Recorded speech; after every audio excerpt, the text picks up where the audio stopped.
नमस्कार. माझं स्पष्ट बोलणं ऐकून कदाचित लोकांना शॉक वाटेलही, कारण हा जो प्रश्न आहे तो अतिशय दुखावलेला आणि गंभीर प्रश्न आहे. तो शेतकरी राजाचा प्रश्न आहे. तो म्हणजे शेतकरी वर्गातील मुलांना, तरुणांना कोणी आपल्या मुली द्यायलाच तयार नाही आहेत. शेतकरी मुलाचं स्थळ कोणी टाकलं तरी पाहताना सुद्धा लगेचच पुढे जातात. ऐकताना सुद्धा म्हणतात काय आहे. ऐकायला सुद्धा नको वाटते लोकांना त्या स्थळाविषयी. तो मुलगा कसा आहे, कितवी शिक्षण झाले, काय करतो, त्याच्या शेतामध्ये किती उत्पन्न निघतंय, त्याचं बॅकग्राऊंड कसं आहे, त्याची फॅमिली कशी आहे, त्याला घरदार आहे की नाही, तो शरीराने कसा आहे, मनाने कसा आहे, वळणाने कसा आहे, काहीही पाहत नाही. शेतकरी विषय संपला. नोकरदार कसाही असू देत, व्यसनी असू दे, बाहेर त्याचं काही अफेअर असू देत, काही न पाहता फक्त नोकरदार आहे ना, मुलगी द्यायची. त्या स्थळामध्ये पाहणार की आपल्या मुलीला ते स्थळ मिळतंय की नाही. परंतु तुम्ही थोडासा डोळसपणे विचार करा. सर्व्हिस करणाऱ्या मुलींची अपेक्षा नवीन फ्लॅट, घर पण नाही, नवीन फ्लॅट ही अपेक्षा असते. त्या फ्लॅटचे हप्ते 20 वर्षांनी संपतात आणि 20 वर्षानंतर तो फ्लॅट जेव्हा विक्रीला काढला जातो ना, तेव्हा बँकसुद्धा 100% लोन देत नाही त्याला. आणि तो कोणी खरेदी करायला तयार नसतो, का तर जुना फ्लॅट असतो म्हणून. मग एवढी धावपळ आणि हे कशासाठी? फायदे आणि तोटे पालकांनो जरा जबाबदारीने पहा. शेतकरी मुलाचं स्थळ हे नशीबवाल्यालाच मिळतं असं माझं मत आहे. मीही शेतकरी कुटुंबातली आहे. मीही लहानपणी माझं बालपण आजी आजोबांच्या काळात शेतीमध्ये गेलेलं आहे. दुर्दैवाने माझ्या आजी आजोबांचं स्वतःचं शेत असं नव्हतं. ते दुसऱ्याची शेती करायचे. परंतु किती तो आनंद आणि किती त्यांचं ते कष्ट आणि किती ती सुखाची झोप मी पाहिलेली आहे. दुर्दैवाने त्यावेळेस आपलं गव्हर्नमेंट जे आहे, भारत सरकार आहे, त्याच्या विविध योजना ह्या नव्हत्या. पीक विमा नव्हता. दुष्काळ पडला तर शेतकरी रडत बसायचा. पण आज एज्युकेशन झालेला शेतकरी वर्ग आहे, त्याला सपोर्ट लागते ते सुशिक्षित मुलींची. कारण कुणीतरी दोन्ही चाकावर घर चालतं, दोन्ही चाकावर बैलगाडी चालते. एकाचं कष्टाचं चाक असेल आणि दुसऱ्याचं ज्ञानाचं चाक असेल ना, तर ती बैलगाडीच काय, तिची कारच काय, एरोप्लेन झाल्याशिवाय राहणार नाही. त्या सगळ्या योजना आहेत ना. तुमचं शिक्षण झालेलं ना, मुलांचं शिक्षण झाले, दोघं मिळून वाचा. शासनाच्या काय काय फॅसिलिटी आहेत त्या वाचा. दुष्काळ पडला तर शेतकरी वर्गाला पीक विमा मिळतो. फक्त वेळच्या वेळी तो विमा काढला पाहिजे. मग दुष्काळ पडला तर रडायची वेळ येणार आहे काय? कितीतरी शेतामध्ये गेलो ना, तर का तर म्हणे मुलगी का नाही देणार, तर पहिलं असतं की आमच्या मुलीला शेतात काम करायला लावणार. तुम्ही नोकरदाराला मुलगी देताना आपल्या मुलीला आपण एवढंच शिकवतो, स्वतःच्या पायावर उभं राहायला शिकवतो. मग ते पायावर उभं राहणं फक्त कुठल्या तरी कंपनीतच असायला पाहिजे का? कुठल्या तरी नोकरीतच असायला पाहिजे का? मग ती शासकीय असो किंवा प्रायव्हेट असतो. तीच जर कष्ट आपण शेतात जर केले तर काय बिघडणं आहे? शारीरिक कष्टाने काही वाईट परिणाम आजपर्यंत तरी झालेले नाही आहेत.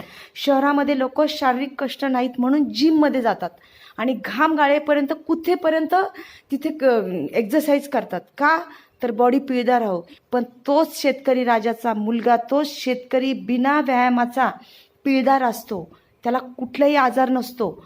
सिटीमध्ये बघा आहेच डायबिटीज, BP, कमी वयामध्ये हार्ट अटॅक, कमी वयामध्ये लहानपणापासून स्किनचे आजार का तर म्हणे जीवनसत्व मिळत नाही. कसं मिळणार? जर 24 तास फॅन खाली, 24 तास रूमच्या आत किंवा ACच्या अंडर जर काम असेल, घर असेल, तर जीवनसत्व कुठून येणार? सूर्यप्रकाश कुठून येणार? शेतकरी वर्गाला माहीत आहे का कुठला स्किनचा रोग तो? आणि काय आयुष्यभर कमवायचं आणि निम्मं डॉक्टरांना घालवायचं. डायबिटीज, BP, हार्ट अटॅक, स्किनचे आजार, मायग्रेन, हायपरटेन्शन याच्यातच. पण शेतकरी वर्गाला हे आजार काय आहेत ते दूरपर्यंत माहीत नाही हो. आणि शेवटी काय, जर आपण हेल्थ बरोबर वेल्थ आणि हेल्थ या दोन गोष्टी जर हव्या असतील ना, तर आता शेतकरी वर्गाकडे तो दुरावलेला आहे. त्याच्या शेतात काही पीक येत नाही.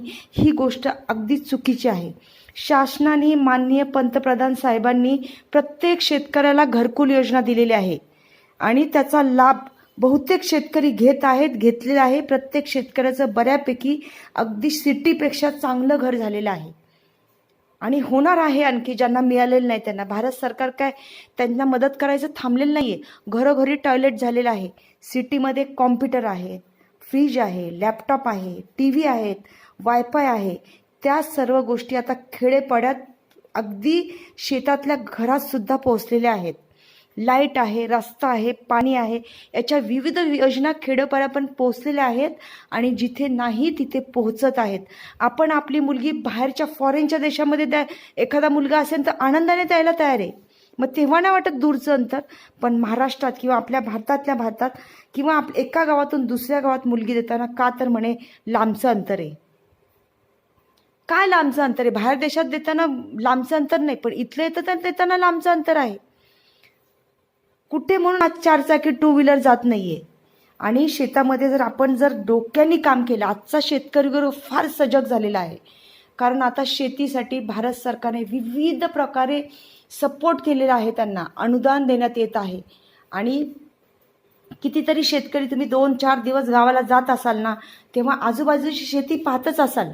लोकांनी शेतकऱ्यांनी प्लॅनिंग करून शेती करायला सुरुवात केली आहे. आजकाल टी व्ही जर घेतला ना तुम्ही 5-10 हजाराचा टी व्ही, तर तो कमीत कमी 5 वर्ष दुरुस्त करून का होईना पण चालतो.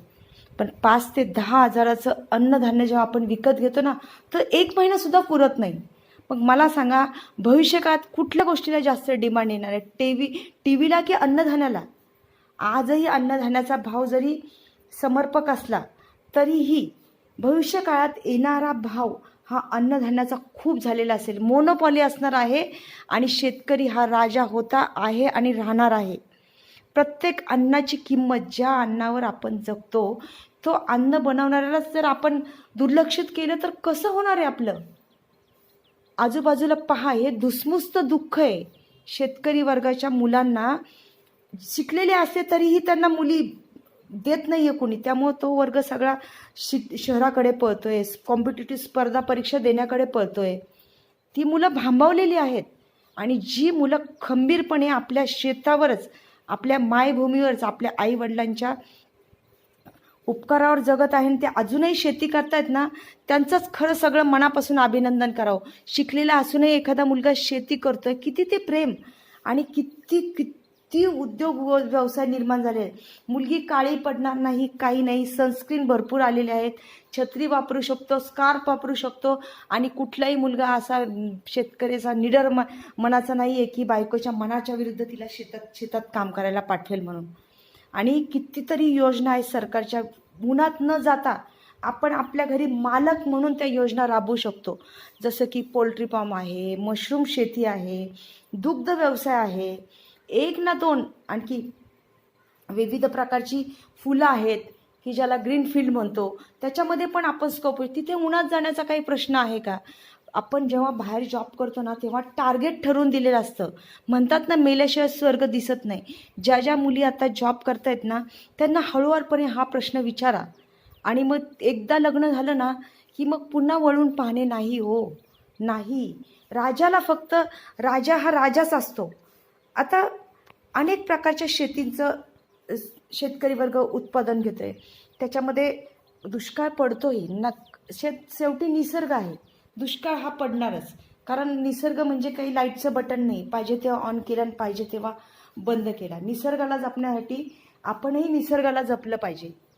झाडे तोडली आणि शेतीच्या जागेवर बिल्डिंग उभ्या केल्या तर त्याचाही मूड खराब होणार आहे. आपला खराब होतो तसा निसर्गाचाही खराब होतो. आता कितीतरी शेतकरी द्राक्ष शेती करतात. द्राक्षापासून विविध प्रकारचे बेदाणे तयार केले जातात. डाळिंब शेती आहे. हे सगळे माल, चांगला माल एक्सपोर्ट होतो बाहेर देशांमध्ये. फक्त प्लॅनिंग हवे. प्लॅनिंगसाठी शिक्षण हवे. आणि शिक्षण कधी वाया जात नाही. शिक्षणवाल्या मुलीच हे सगळं चेंजेस करू शकतात असं माझं मत आहे. त्यांची साथ ही शेतकरी वर्गाला असलीच पाहिजे. पालकांनो, माझा हा व्हिडिओ कदाचित तुम्हाला आवडणार नाही, कोणाचं तरी मन दुखावेल, पण हे मन दुखवण्यासाठी नाही हा व्हिडिओ बनवत, तर तुमचं सगळं चांगलं होण्यासाठी, मुलीचं चांगलं होण्यासाठी मी हा व्हिडिओ बनवत आहे. सजगतेने पहा. आपली मुलगी शिकलेली आहे ना, तर स्पष्ट मत ठरवायचं, शेतकरी मुलालाच देणार. पहा ना थोडंसं बॅकग्राऊंड, शेतकरी मुलगा आहे मग काय तो अशिक्षित आहे का? तो पण शिकलेला आहे, तो पण सुशिक्षित आहे, त्यालाही घरदार आहे, त्यालाही कामामध्ये आवड आहे, तोही इन्कम करतोय. कशापासून इन्कम करतोय? आजकाल जनावरं घेणं विकणं त्याच्यामध्ये सुद्धा भरपूर फायदा आहे. पोल्ट्री फार्म आहे, मिरची शेती व्यवसाय आहे, भाजीपाला आणि फळे उत्पादन याच्यामध्ये आपण पाहतोय मार्केटमध्ये आता भाजीपाला किती महाग झालेला आहे आणि ह्याचा असं भाव सतत वाढणारच आहे, कारण प्रत्येकजण शहराकडे वळतोय, शेती पिकवणारा कमी पडतोय. मग भविष्यकाळात मोनोपॉली होणार आहे की नाही हा विचार करा तुम्ही. प्रत्येक घास आजकाल भाजी घ्यायला जाताना पूर्वी फळांचे दर जेवढे असायचे किलो मागं तेवढेच दर भाजीपाल्याचे किलो मागे झालेले आहेत. ही भविष्यकाळात येणारी शेतकरी वर्गाच्या विजयाची घंटा वाजतीये, घंटा. शेतकरी हा राजा होता आणि राजाच राहणार आहे. आणि त्याच्याचबरोबर आपण हर्बल आणि औषधी वनस्पतीसुद्धा शेतामध्ये पिकवू शकतो, जशी की तुळस आहे, कडुलिंबाचा पाला आहे, कोरपडीची शेती आहे, अनेक हर्बल औषधांच्या शेती आहे की अतिशय नाजूक शेती असतात. थोड्याशा पाण्यावर थोड्याशा खतावर ती शेती येते आणि त्याच्यातून लाखोचं इन्कम मिळू शकतं. काय काय कमी आहे शेतकरी वर्गाच्या तरुणांमध्ये, मला हेच कळत नाही आहे. आणि त्याच्याचबरोबर आपण मार्केटमध्ये हा माल घ्यायला व्यापारी वर्ग नुसता टपून बसलेला आहे आणि बाहेरच्या देशातले लोक तर वाटच पाहत आहे की चांगल्या दर्जाचा माल आम्हाला कुठं येतोय. सेंद्रिय पद्धतीची आपली शेती जी की शेणखतावर तयार केली जाते, त्याच्या शेणखताची शेती मोठा वर्ग, उद्योजक वर्ग आसुसलेले आहे तो माल विकत घेण्यासाठी. मग आपण डोकं लावून चांगल्या प्रकारे आपल्या शिक्षणाचा उपयोग करून जर महिन्याला जर आपण 10-20 हजार कमवत असेल आणि ते वर्षाचा खर्च जाऊन वार्षिक 3-4 लाखाचं पॅकेज असेल आणि वर्षाच्या शेवटी त्याच्यातले 40,000 तरी उरतात का? परंतु इथं शेतकरी वर्गाचा माल जर गेला ना तर तो पैसा नक्कीच कामाला येतो. ना घरभाडं द्यायचंय ना काही विकत आणायचे, खायला तर स्वतः आपण पिकवतोय म्हणलं आपल्याला खायला काही कमी पडणार आहे का? म्हणजे ह्या सर्व गोष्टींचा पालकांनो प्लीज बारकाईने विचार करा. माझी ही कळकळीची विनंती आहे. मुलगी ही शेतकऱ्यालाच द्या. आणि त्याच्याबरोबर आपण आणखी पीक दुसरं घेऊ. कृषी बियाणे आहेत, मशरूम लागवड, मशरूमला किती डिमांड आहे बाजारपेठेत. पुन्हा आणखी ती लाल आणि हिरवी मिरची जे की डाएटला आपण यूज करतो ते. पुन्हा आणखी म्हणजे अशाच प्रकारचं जशी बाजारपेठ तुम्हाला जवळ असेल ना तशा प्रकारचं उत्पादन जवळ करा, जेणेकरून तुमचा माल, आपला माल बाजारपेठेत कसा जाईल तेवढं पाहता यावं. आणि तसंच सुपारीची शेती देखील करता येते, पोल्ट्री फार्म करता येतं, मधमाशी पालनसुद्धा करता येतो, मध निर्मिती, बटाटा शेती. बटाट्याला किती डिमांड आहे बाजारपेठेत, किती प्रकारचे पदार्थ बटाट्यापासून तयार होतात. वेपर्स तर लहान मुलांचे सर्वात प्रिय आहेत. केळीची शेती, कच्ची केळं असो किंवा पिकलेले असो, सर्व प्रकारची उत्पादने बाजारपेठेत आहेत. त्याच्याशी संलग्न जर आपण समजा स्वतःचाच कारखाना निर्माण केला तर गव्हर्नमेंट अनुदान देते. हो, पूर्वीसारखं नाही राहिलं, शेतकऱ्याला कोणी अनुदान देत नाही. गव्हर्नमेंट म्हणतं तुम्ही करा, आम्ही तुम्हाला पैसे द्यायला तयार आहोत. कष्ट, जिद्द हे जर केलं ना तर मी तर म्हणेल की शासकीय नोकरी असो तरी तो लोकसेवक, लोकांचा सेवक, नोकर म्हणूनच तो गणला जातो. प्रायव्हेट असो शासकीय असो. पण त्याचबरोबर आपण जर आपला स्वतःचा बिझनेस शेतीला तिथं जोडूनच जर केला, योग्य मॅनेजमेंट केलं, आपल्या शिक्षणाचा तिथं उपयोग आपण करू शकतो. असं काही नाही की दुसऱ्याची नोकर होण्यापेक्षा आपण राजाची राणी होऊन आपल्या मुलीला राणी करणं, आपल्या मुलीचं काउन्सिलिंग करणं, तिला फायदे तोटे समजून देणं हे आपलं काम नव्हे काय?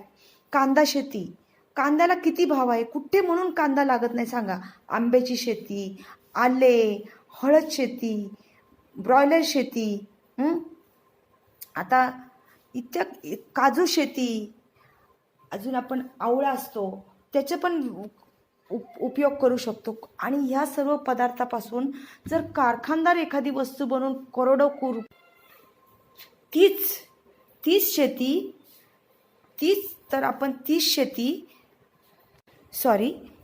तर आपण त्या शेतीचा उपयोग करून एखादा कारखाना स्वतः का निर्माण करू नये?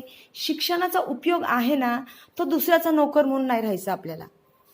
किंवा एखाद्या IPS IAS दर्जाचा अधिकारीचं आपण पत्नी झालो तर खूप नशिबाची गोष्ट आहे. चांगलं चांगलं स्थळ मिळालं ठीक आहे, परंतु त्याच्यातल्या त्यात शेतकरी वर्गाचा पण सर्वांनीच तशी अपेक्षा ठेवली तर शेतकरी वर्गातल्या तरुणांशी कोण लग्न करणार?